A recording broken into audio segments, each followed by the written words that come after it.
World War II, the largest, most brutal conflict of all time. One of the most horrific aspects was the advent of the suicide bomber, the kamikaze. Now, for the first time in all color, a look at the men who were willing to embrace death and the devastation and agony they caused. These are the kamikazes.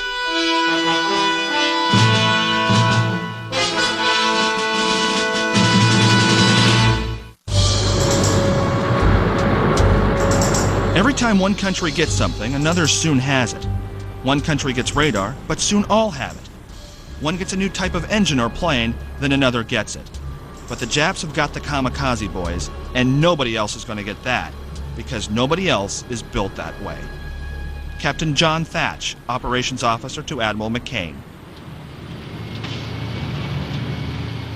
By January 1945, 100 American ships were sunk or damaged, including 2 escort carriers sunk, 9 larger carriers damaged, 5 battleships damaged, and there had been 4,000 American casualties. All of that damage was done by 400 Japanese suicide bombers aided by 100 escorts. Was the worst yet to come? The answer to that question would be yes.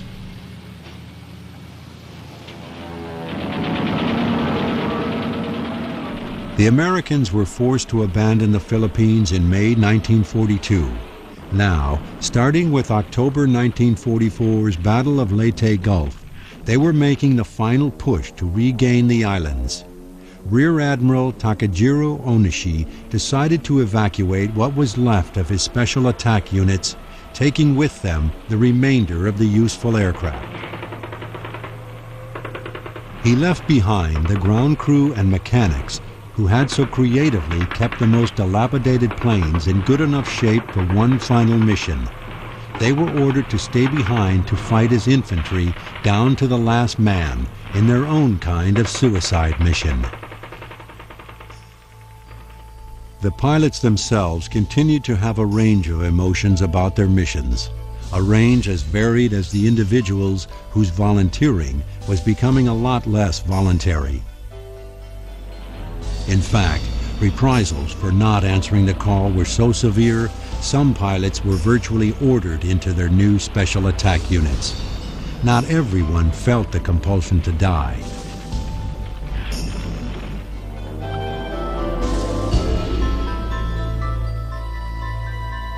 But the motives of each pilot were complicated. The vast majority were quite sane. They were doing their duty. They were fulfilling a lifetime of training in samurai ethics and Bushido spirit. Please congratulate me. I have been given a splendid opportunity to die. How I wish I could be born 7 times, each time to smite the enemy. I shall return in spirit and look forward to your visit to the Yasukuni Shrine. Flying Petty Officer Matsuo Iseo.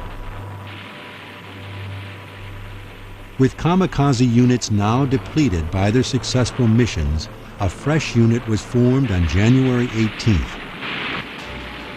They celebrated with a mission to seek out the American fleet off the coast of Formosa. 2 of those planes crashed into the USS Ticonderoga, then just 1 month old. The ship was only saved by the quick thinking of its damage parties as directed by Captain Dixie Kiefer. He purposely flooded the port side. The tilt helped put out the fires. After a busy January, U.S. military planners used a momentary lull in the hostilities to rack their brains about how to counter the suicide plane development. With the Philippines more or less under control, Admiral Halsey withdrew his carrier fleet from the area as he tried to piece together a solution. Even after 4 months of devastating attacks, the only effective defense the U.S. Navy utilized was shooting at the incoming planes until they disintegrated.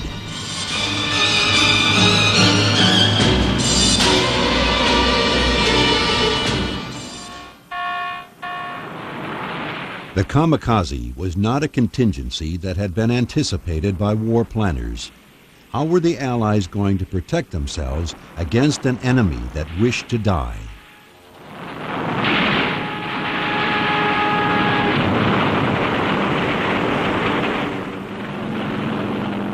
The first line of defense were the CAPs, or Combat Air Patrols, launched in an attempt to find the enemy before the enemy found them. CAPs were groups of carrier-based fighters whose purpose was to seek out any threats before they found the fleet. The Allies began to see the two main methods of both high and low altitude kamikaze attacks. So the patrols flew in groups that watched the skies from 3,000 feet to 25,000 feet.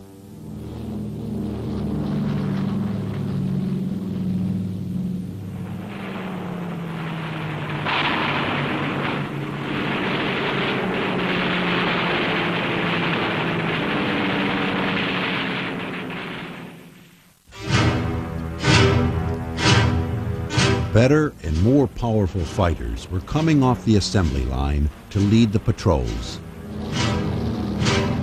These planes were built to match the speed of the Zeros and soon dominated the air. One of these new fighters, the F-4U Corsair, took out 2,140 enemy aircraft while only having 189 shot down.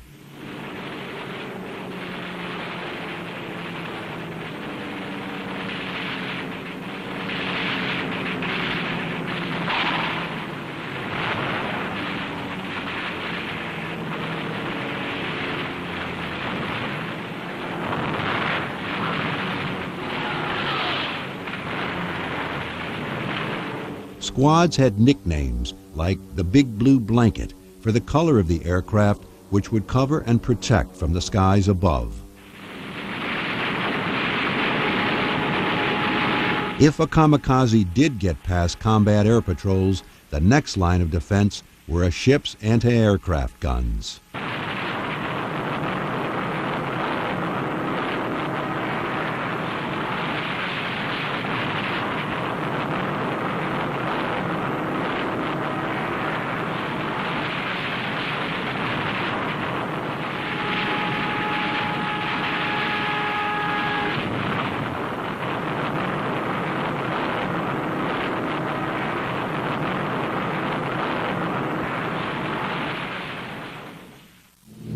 When enemy aircraft were in their sights, the Allies let loose with all they had.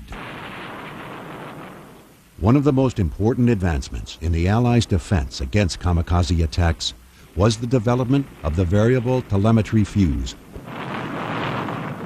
or VT fuse, but to many it was really known as the funny fuse.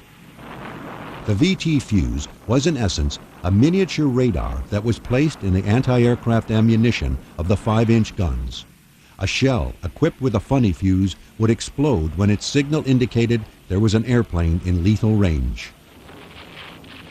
The effect of the VT fuse was undeniable. Early in the war, only 25% of anti-aircraft ammo were equipped with proximity fuses, yet accounted for 50% of downed Japanese aircraft. By 1945, ammo installed with the VT fuse shot down 6 enemy aircraft for every one shot down without it.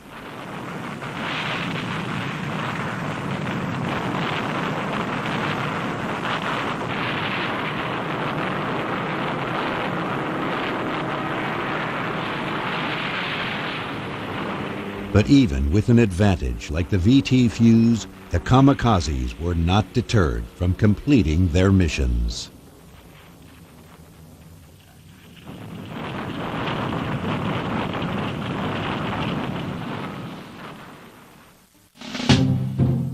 The Allies' best bet when it came to knocking out the Japanese aviation industry and the kamikazes it supplied was the newly introduced B-29. This new bomber was so huge, it earned the nickname Super Fortress, and it was the biggest aircraft on either side of the war. It could carry nearly 10 tons of bombs and promised to be the advantage that the Allies needed, but they had to get it within safe flying distance of the main island of Japan. Saipan in the Marianas Islands, which had been won by the Americans back in June 1944, was the closest airstrip, but it was some 1,500 miles from Tokyo. That meant that the fighters protecting the B-29s bombing Tokyo only had enough fuel to accompany them on part of the mission, and the bombers themselves had no place to land if they were damaged or had mechanical failures. But there was one island, roughly halfway between Saipan and Tokyo. The Americans targeted it as their next conquest. That island was called Iwo Jima.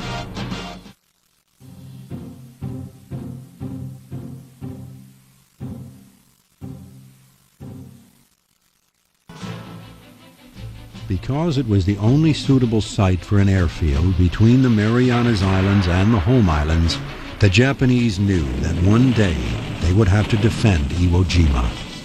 Since the beginning of hostilities, they fortified it with a network of caves and bunkers, the likes of which the U.S. Marines had never seen. On February 19, 1945, the invasion of Iwo Jima began. Facing the Americans were more than 20,000 dug-in Japanese soldiers. No more than 200 would survive to tell the tale. Though there was a slim chance of survival, these last-ditch efforts were their own kind of suicide mission.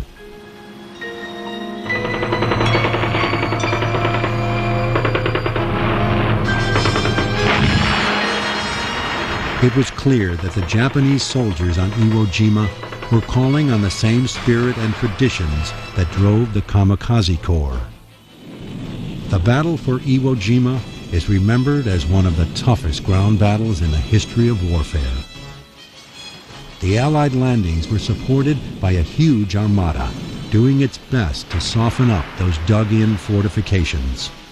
The kamikazes, now operating from Formosa, or present-day Taiwan, were preparing to reduce the power of that fleet. Initially, very few of them got through. Then, on the third day of battle, the USS Saratoga was pounded by 4 separate ramming attacks, causing such damage that her flyers who were up in the air trying to shoot down the bogies had nowhere to land. Saratoga Action Report, 21 February 1945, 1700 hours. Number 1 plane, hit and on fire, crashed into starboard side, penetrated hangar deck. Violent explosions. Number 2 plane, hit and on fire, hit water and bounced into starboard side at waterline. Number 5 plane, hit and burning, headed for bridge, carried away antenna and signal halyard, crashed into catapult and exploded violently.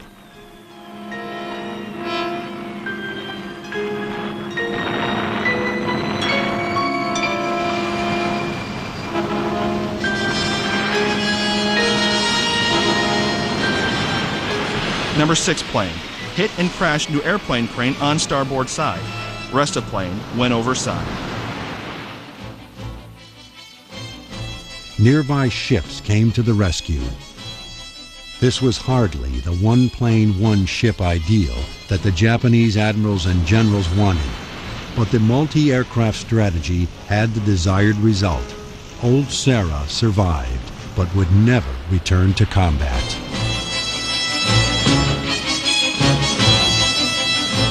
On the same day, an escort carrier, the USS Bismarck Sea, was sunk by 2 kamikazes. This was the 3rd Jeep carrier sunk by kamikazes since they began operations. These baby flat tops were only around 500 feet long, compared to the 900-foot Essex-class ships like the Franklin, the Intrepid, and the Hancock. Jeep carriers were never designed to take a direct hit. They were merely converted merchant ships meant for training and escorting duty. Now 3 of them rested at the bottom of the ocean. The combined support fleet off the coast of Iwo Jima saw just 24 kamikazes. Navy officials could only hope that the phenomenon was dying down. They couldn't have been more wrong. Though the losses to the Navy support ships numbered into the hundreds, they paled in comparison to casualties on the island, where 6,000 were killed and another 17,000 were injured. Finally, on March 16th, after nearly a month of ferocious fighting, Iwo Jima could be called Allied territory.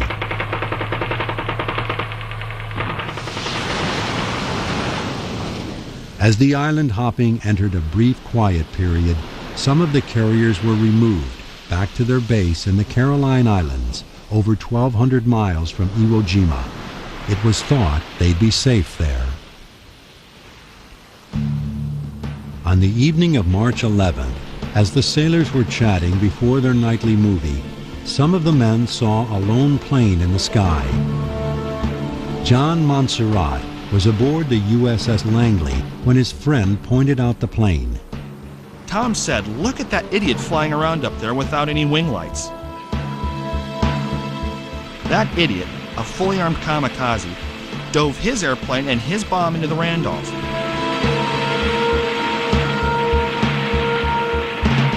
After a huge explosion, there was a stunned silence for a moment. And then pandemonium, as ship after ship went to general quarters, darkened ship, and manned their guns. John Montserrat, USS Langley. On March 19th, 2 U.S. carriers fell prey to conventional dive bombers within 2 minutes of each other. The Wasp and the Franklin were both reminded that so-called old-fashioned weapons could be just as deadly as kamikazes. The blasts from the Franklin could be heard on the USS Bunker Hill, stationed 50 miles away. Over the span of the war, the Franklin and its crew became the most decorated in Navy history. 2 men aboard the carrier earned the Medal of Honor that day for extraordinary heroism during armed combat. One of them was Father Joseph T. O'Callaghan, seen here giving last rites. O'Callaghan earned the award by helping men find escape from within the smoky corridors and for directing the damage control efforts. His commander called him the bravest man I ever saw.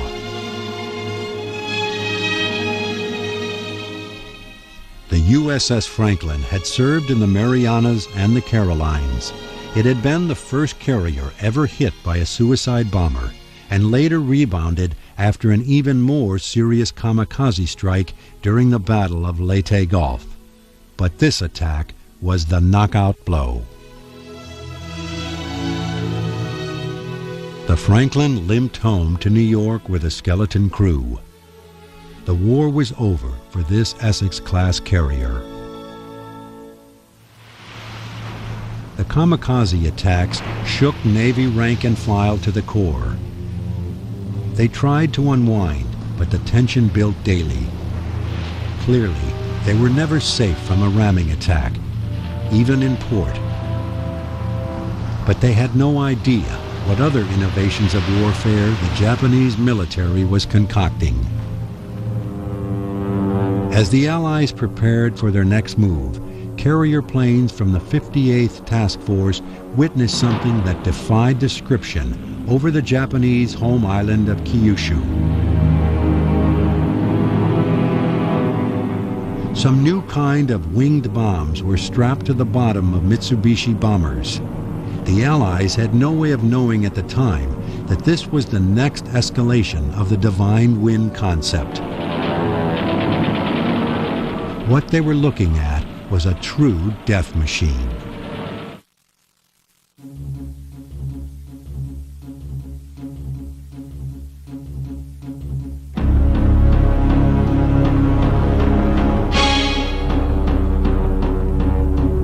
reality had to be faced.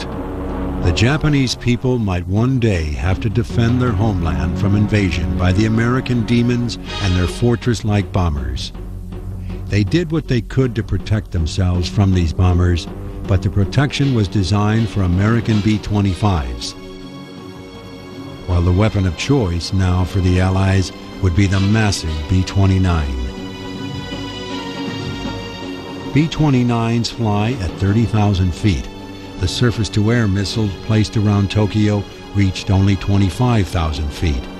To make matters worse, the Japanese fighter planes could not reach those altitudes either. The result was an air superiority that would thoroughly demoralize the Japanese military. After the capture of Iwo Jima, firebombing raids on Japanese cities started in earnest. And since most Japanese buildings were constructed of timber and pulp products, the incendiary bombs were viciously effective. On March 10th, more than 1 million were left homeless by the American air raid on Tokyo. Approximately 100,000 people were killed, and the super fortresses just kept coming. It seemed that there was nothing the Japanese army could do about it. Again, Japan was shocked at its vulnerability. No one more so than the newest advocate of the Kamikaze Corps, the head of the 5th Air Fleet. The enemy comes into our imperial city at high altitude and carries out indiscriminate bombing. It is a complete shock to see them do such things as bomb a shrine. Vice Admiral Matome Ugaki. Ugaki and his colleagues could come up with only one way to protect themselves against the B-29, which they begrudgingly gave the title of B-san, a mark of respect. They were called Tayatari, or ramming attacks, but the American aviators lumped them in with other suicide missions and called them kamikaze. Simply put, Japanese aviation engineers took all shielding and guns off their fighter planes to make them light enough to reach the same altitude as the super fortresses. Now that pilots could reach them, they were told to put themselves in between the B-sans and the homeland. The name of the new unit was Shinten, or earth-shaking, and they held to the idea of Keshtai, or dare to die. Many did just that.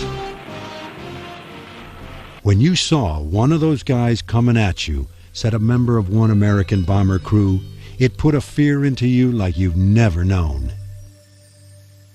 But the number of U.S. bombers was too overwhelming. The firebombs made some in Japanese society even more dedicated to the quickly disappearing dream of victory. After all, they had been told for years of the nightmare scenario in which American demons would wipe out their nation and take their women. It is not for the Emperor, nor Japan, that I undertake this suicide attack, but solely for my beloved wife. Lieutenant Yukio Seki, 201st Air Group. But the violence also led others to wonder what they were fighting for, and if there was a way peace could be achieved without the complete destruction of their nation. It leaves a bad taste in my mouth when I think of the deceit being played on innocent citizens by some of our wily politicians. But I am willing to take orders from the high command and even from the politicians because I believe in the polity of Japan. Ensign Yamaguchi Teruo.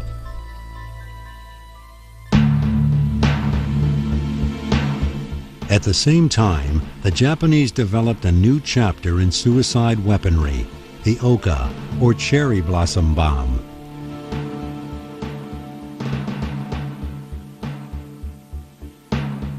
The first good look the Americans got at these suicide machines were several Oka-11s captured on Okinawa.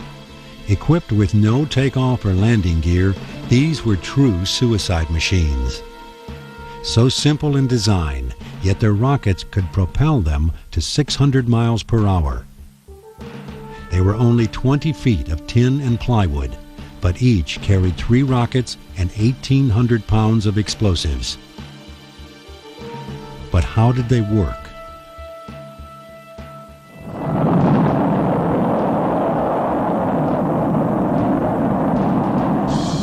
Germany had startled the world with their V-1 and V-2. The German buzz bombs were used to amazing effectiveness against Britain, but they were blind bombs. Hitler's army merely pointed them using the best coordinates they could manage at the time and hoped to hit a significant target. The Nazis weren't completely satisfied with the devastation and thought, what if a rocket bomb could be steered? The Japanese were impressed with the technology that their Axis power friends were sharing with them, and they took it one step farther. The Allies may have called the Japanese rocket-propelled weapon the fool's bomb, but it was chillingly clever. The idea was that the Oka rode below a Mitsubishi bomber, which the Allies named the Betty bomber. When the bomber approached the target, the pilot, part of the specially formed Thunder Gods unit, would climb down to the plane through the bomb bay. He would then speed toward the intended ship, with no other way to land but to crash. The speed was so blindingly fast that gunners hardly had a chance to aim. On the day this footage was shot in March 1945, U.S. flyers noticed winged bombs underneath the Bettys they were attacking. They had no way of knowing they were suicide planes. All of the Bettys were shot down before they could release their payload. But the Okas would be back the following month to play a part in the sinking of an American destroyer and damaging a few other ships. Still, the Thunder Gods never truly had the opportunity to display what their powerful weapons could do. Also being constructed during this time were the Shinyo, or ocean-shaking boats, small vessels originally designed to drop depth charges alongside offshore ships. The people steering the craft had a narrow margin of escape. As the war got more and more hopeless, the kamikaze concept spread to other kinds of vessels, even these small boats powered by automobile and truck engines. The bows of these boats were loaded with explosives. They were meant to ram invading vessels close to shore. A plunger mechanism was added to ensure a massive explosion upon impact. Another method of special attack was born. As with the kamikaze planes and Okas, the boat, the explosive, and the driver were one unit, one bomb.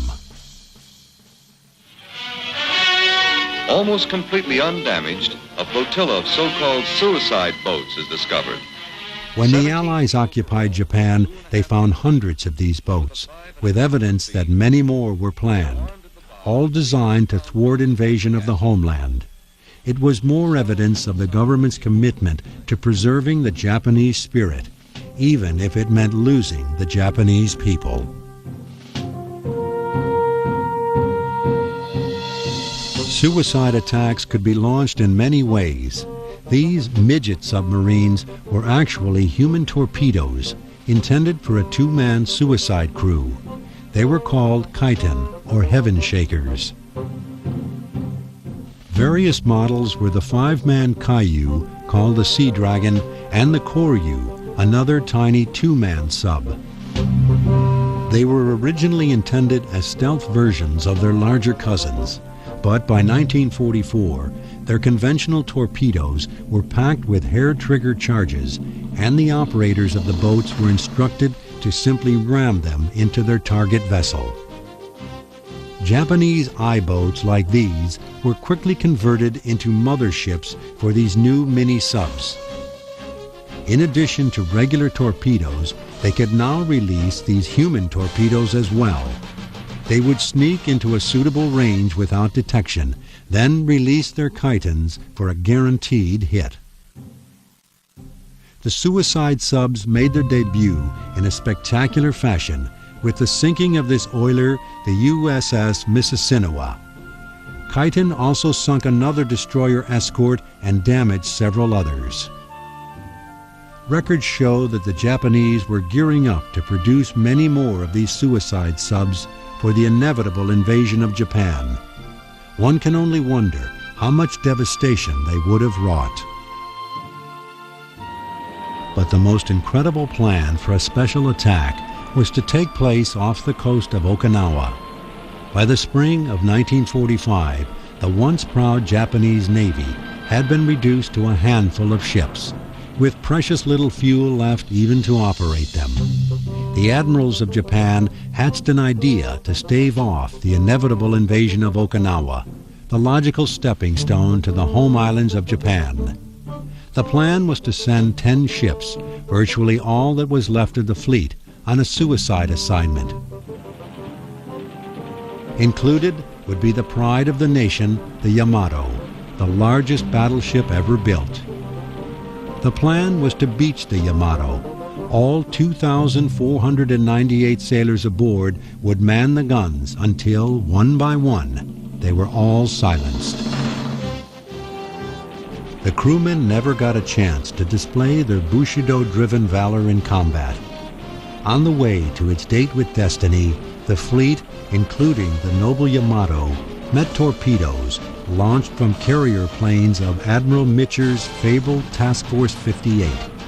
Mitcher's men were battle-hardened after involvement in every major action since the Marshall Islands in January of the previous year.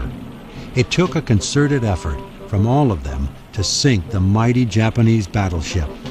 Perhaps Admiral Onishi was right after all. The Yamato might have done more good melted down and used for scrap to build airplanes. Gone with the Yamato was the hope for an easy victory at Okinawa.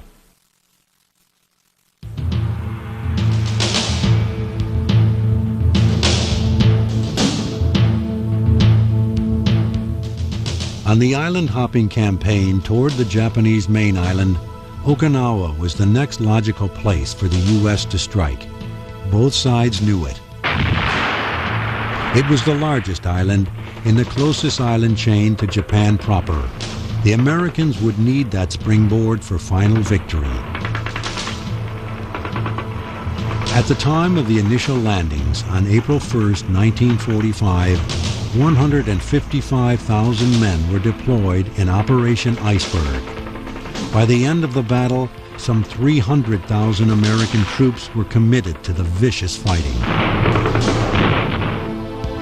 Waiting for them were 120,000 dug-in Japanese troops, 5 times as many as had so skillfully defended Iwo Jima.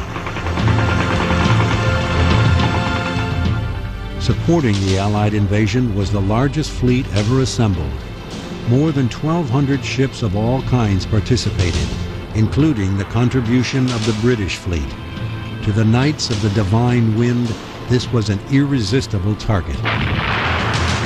And they came out in waves. One sailor called them a swarm of angry bees. Another compared them to Indians circling a wagon trail. Colorful descriptions aside, the waves of kamikazes were so intense that most of the U.S. aerial assault runs were diverted to destroying their air bases. The fleet was so massive and the kamikaze corps so important to the imperial cause that Japanese soldiers on the island were told to cease fire while the kamikazes did their work.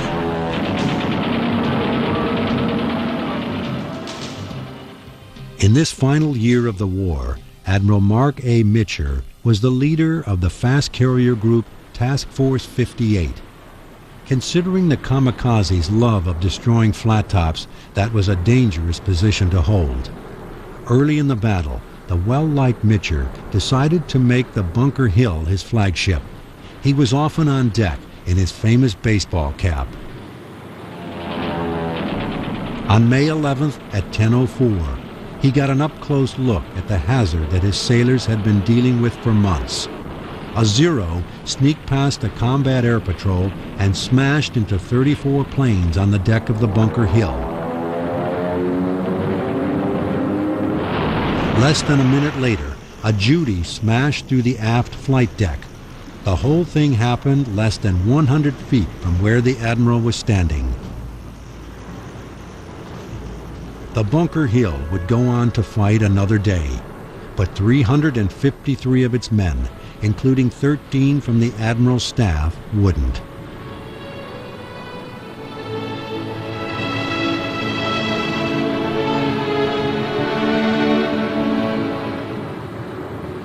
As the Bunker Hill made its repairs, Mitcher prepared to transfer his flag to another flat top. His entire quarters had been destroyed, along with all of his records. Here we see the Admiral and the surviving members of his staff boarding the USS Enterprise, hoping to command from this vantage point. But just 3 days later, the Enterprise fell into the sights of 28 enemy aircraft. One of them got through the ack-ack fire to hit smack into the middle of the ship. Legend has it that while all around him hit the deck, Mitcher was on his feet for the entire affair. Although the old lady sustained relatively light casualties, the physical damage was severe. She had fought in every major battle in the Pacific Theater, but this was the last day of the war for the Big E. For his part, Mitcher transferred once again, this time to the USS Randolph, which had taken its own lumps that fateful night at Utility back in March, when all hands went to general quarters instead of the nightly movie. He had more reasons than ever for pleading with the Pacific commander to finally get rid of those kamikaze air bases. With still no tangible way to repel the aerial kamikazes, the Commander-in-Chief for the Pacific Theater, Admiral Nimitz, conferred with other high-ranking officials and even put out a call to everyone in the fleet for ideas on how to reduce the menace. Someone, although history does not know exactly who, came up with the picket defense. It involved sending smaller craft, destroyers, and minesweepers ahead of the fleet in the hopes of picking up the kamikazes on radar before they hit the main fleet and the Navy's precious aircraft carriers. It was a dangerous assignment, and some of the men called the pickets tethered goats, after the age-old shepherd's trick of sending the weakest of the flock to be attacked by wolves to save the rest. Indeed, the desperate kamikazes, wanting to do anything to avoid returning home to face the shame of failure and the prospect of preparing once again to die, descended on these smaller craft with a vengeance. It seemed by this point that a kamikaze would go after any kind of Allied vessel, from battleship to troop transports. Although the picket defense worked, the casualties were high, as were the numbers of sinkings. On April 6, 1945, the destroyer USS Bush was manning radar picket number 1 off Okinawa. At 3:15 p.m., a single-engine fighter, codenamed Jill, slammed into the stacks of the Bush. Its bomb took out everything from the engine room to the galley and sick bay. I was one of the first to get up the ladder to the second level. Most of the men didn't make it up because of the steam. Once topside, we found out what kind of shape we were in. We were burning below decks and dead in the water. Frank Grigsby, water tender 3rd class. There were still a dozen hellbirds in the sky, and every time a nearby vessel would approach to help the Bush, it too would be attacked. Then another plane hit the ship. The flames subsided, but it was a lost cause. Captain Rollin E. Westholm was the last to leave the ship, and then only after the doctor threatened to shoot him off. We were watching the bridge in the bow burn when she finally slipped into the water. The flag that flew so proudly on the bow was the last thing I saw go under. I cried. James Oakey Reeder, USS Bush. Many were saved that day by nearby rescue ships.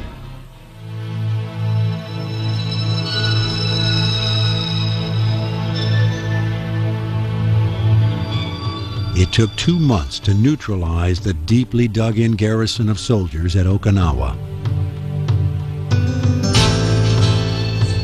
Combat had been more ferocious than ever as the suicide concept extended to the ground war.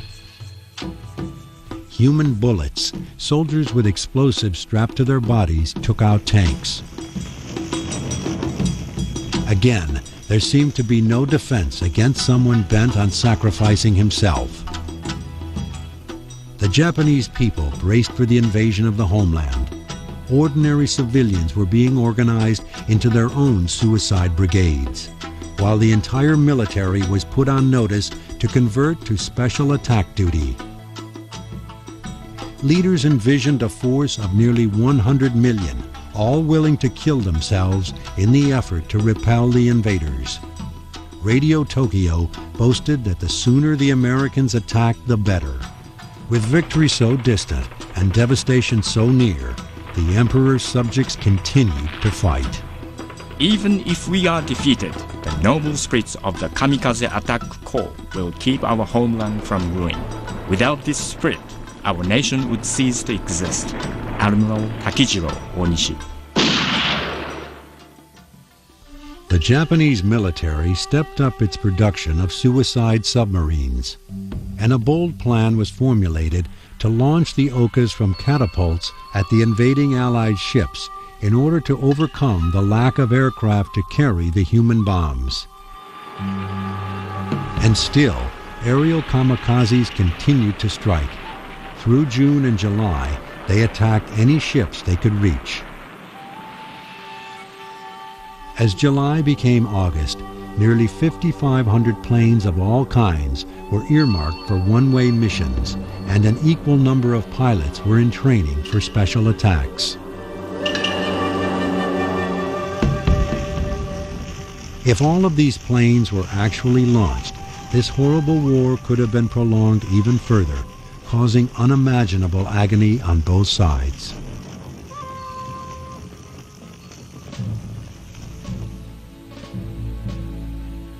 Some historians believe that the prospect of widespread ramming attacks directed against an invasion of the main Japanese island contributed to President Harry S. Truman's decision to unleash the atomic bomb.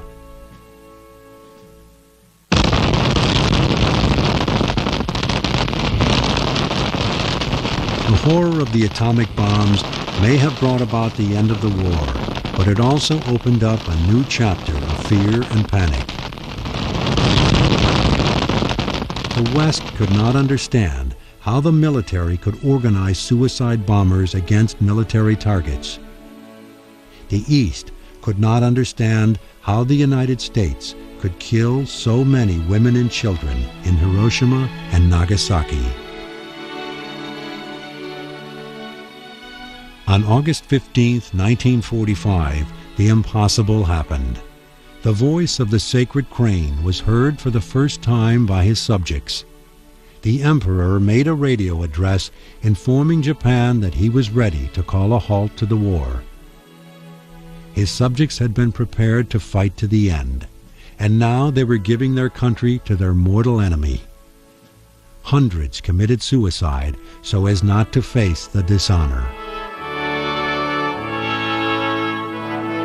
After hearing the Emperor's words, Admiral Ugaki, the revered head of Japan's Fifth Air Fleet, boarded a plane in search of the enemy and implored his pilots to carry on with the struggle. He was never heard from again. Harakiri was the samurai's way of avoiding shame through ritual suicide. In the final days, Harakiri was invoked by the father of the kamikaze. Exhausted, Admiral Onishi, father of the divine wind, followed the men he directed to death.